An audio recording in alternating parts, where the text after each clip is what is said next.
the secrets to effectively treating your hyperpigmentation is to identify what kind of hyperpigmentation you have and then buy the product that can effectively treat it. Some of you have uneven skin tone or dull skin and you're using hydroquinone. Why? You will damage your skin and eventually have rebound hyperpigmentation. In this video, we'll talk about the different kinds of hyperpigmentation and the ingredient that would effectively treat it without giving you more hyperpigmentation in the future.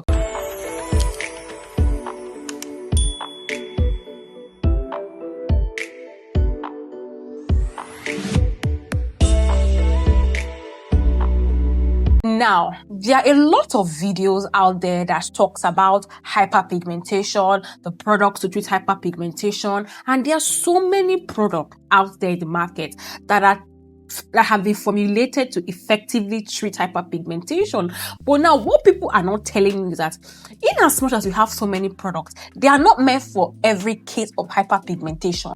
Now, let us start talking about the types of hyperpigmentation that we have. We have uneven skin tone. Uneven skin tone is the kind of skin concern that a part of your body or a part of your face is relatively darker than the other part of your body. Now, it's not as if maybe it's a one spot, dark spots. No, some parts are darker, some parts are lighter. You just feel like your face doesn't have a uniform complexion. Now, that is what we call uneven skin tone. Now, for uneven skin tone, the most advisable kind of treatment to use is either you use alpha-arbutin or you can use vitamin C. Vitamin C or alpha-arbutin, these are very, very good when it comes to uneven skin tone in general because it's not as severe as other cases of hyperpigmentation. And with vitamin C and alpha-arbutin, over time, this is going to repair itself. I can guarantee you that. The next kind of hyperpigmentation that we have is dull skin. Now, what does it mean to have a dull skin? It means that your face is not as bright, it's not as radiant as you would want it to be. Maybe due to stress, maybe due to hormonal changes, maybe due to just, maybe what you're even eating, maybe your mental health state. Your face is not looking as bright, but your neck, other part of your body is a lot brighter, but your face is not brighter. When that is your own case of dull skin, vitamin C is all you need. Vitamin C would help you to brighten back your skin. Okay, vitamin C would definitely help you to brighten back your skin. I know what it means to have a dull skin. I've had dull skin at some point in my life, and that was because I was in a very, very confusing mental, health state. But vitamin C definitely would help to bring back that shine. Don't go and be getting hydroquinone or other azelaic acid just for dull skin. No. Vitamin C over time will definitely help you to brighten up your skin again. Now, we are now climbing the ladder. We are not talking about acne marks, that's post-inflammatory hyperpigmentation. Those are the dark spots that your acne leaves after it has been treated. Now, those ones are a little bit more difficult to treat. Trust me, I personally have been trying to battle my own. I've been seeing improvements, but it's a lot deeper than the first we spoke about. Now, when you want to treat acne marks, you have to be looking at more than 2 to 3 types of depigmenting ingredients, not just one. Your vitamin C now alone will not effectively treat your acne marks. Alpha-arbutin alone will not effectively treat your acne marks. But if you can find ingredients that combines maybe the 2 or the 3 of them in one ingredient, in one product, you are good to go. Now, products like faded topicals, for example, can effectively treat acne marks. Now, using this alone when you just have maybe uneven skin tone or dull skin, it's not ideal. It can be too harsh for your skin. You don't need to. This is only meant for people that have severe cases of hyperpigmentation or acne marks. Now, this one contains things like kojic acid, tranexamic acid, niacinamide, licorice root, azelaic acid. This is where we talk about buying products that have a blend of depigmenting ingredients, but this is best for acne marks. Okay, so any other ingredient or any other product that you can see that has maybe 2 or 3 depigmenting ingredients inside, use it if you have a case of severe acne mark or severe post-inflammatory hyperpigmentation.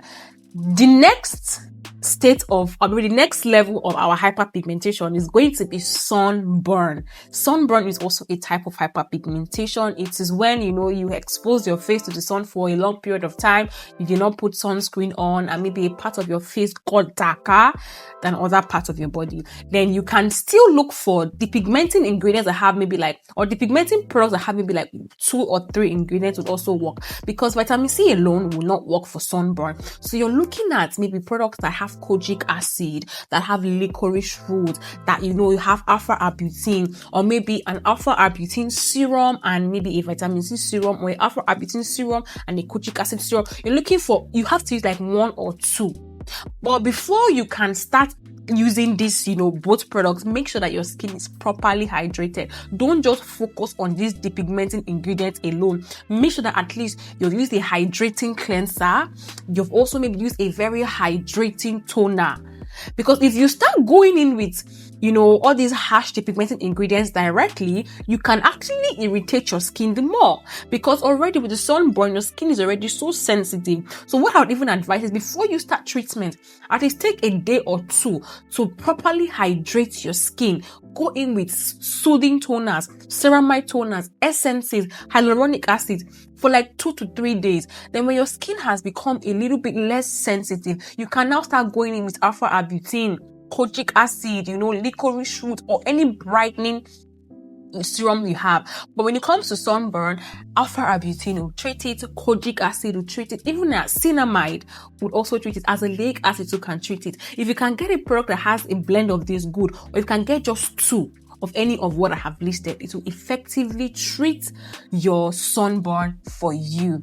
Okay, and also make sure that you are using sunscreen if you're going to use any of these serums in the morning. Otherwise, you're going to get rebound hyperpigmentation and all your products are just going to waste and go down the drain. Okay, now the next case of our hyperpigmentation is going to be melasma. Melasma is a lot more, complicated because it is hormonal.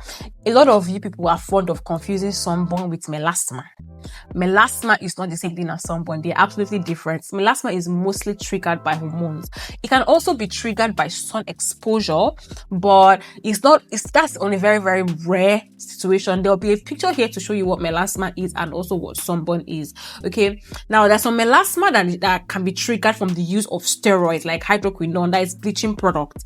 But in most cases, melasma is mostly hormonal. But if you have the one that is by the side of your eye here like this, the one that is here like this that comes down, that one is mostly triggered by lightening products. That's what's the truth. But if it's maybe on your cheeks, on your forehead, mostly cheeks area, then that one is mostly hormonal.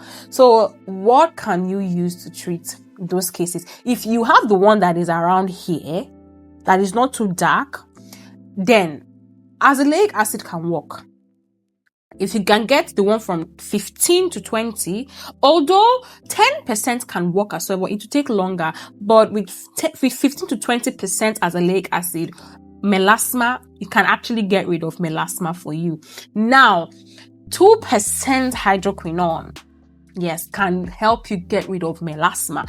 But remember that hydroquinone is something that you don't use for long. If you use it for long and you don't follow up with a good maintenance routine, it is going to trigger more hyperpigmentation in that area. So for cases of melasma, we have 15 to 20% azelaic acid. We have hydroquinone. Hydroquinone can also be used to treat cases of, or severe cases of melasma. We also have tretinoin. Tretinoin also can be used to treat severe cases of melasma. If you can find a product that beautifully infuse these ingredients into one product, that would be better for you. But I really advise to use that kind of product under supervision of a dermatologist or an esthetician. Otherwise, your whatever you're trying to treat will come back. Because I see some people use it for longer times, 2-3 months. You don't need to use it for that long. Okay. So when it comes to melasma, These ingredients I have listed are what you can use to effectively treat cases of melasma. And the last but not the least for this particular video is going to be dark under eyes. Like, if you have darker under eyes, it is going to be effective for you to look for maybe caffeinated eye creams or brightening under eye creams. Maybe eye creams that contains things like vitamin C, because remember, the thing that the larger the area where you have hyperpigmentation is, the less concentrated you need the products to be, because it's almost like as if the ones that are always larger, like maybe uneven skin tone, for example, now all those ones that maybe a part of your face is like, you don't need to use something that is too intense. But the smaller the hyperpigmentation is, it's almost the more difficult it is to treat. So for cases like darker under eyes, you just need to get maybe an under eye cream, because those ones are formulated with less concentrated and less milder ingredients, because it's closer to your eyes, with maybe vitamin C, with alpha arbutin, glutathione. I'll try and get some really good under eye creams here that can help you brighten up your under eyes. Okay, so any of the under eye creams that contains brightening ingredients like vitamin C, niacinamide, glutathione, tranexamic acid, these are also going to be really, really good when it comes to treating cases of darker under eyes. So this is all for this video. If you know that you have any of these cases that I have listed below, please make sure that you are using the right, ingredients to treat your hyperpigmentation. Don't use hydroquinone for a small case of uneven skin tone or maybe dull skin. Hydroquinone should be reserved for more intensive hyperpigmentation that has been very, very stubborn. Just because someone came and said triluma or hydroquinone or tretinoin gave them a more even skin tone doesn't mean it is what it is used for, because you will use it now and then your own case will be different, when vitamin C or alpha arbutin could have just helped you to treat that particular case. Thank you guys for watching. If you have enjoyed this video, please like, share, subscribe, and let me know what other topics you would like me to talk about. Thank you guys for watching and have an amazing day.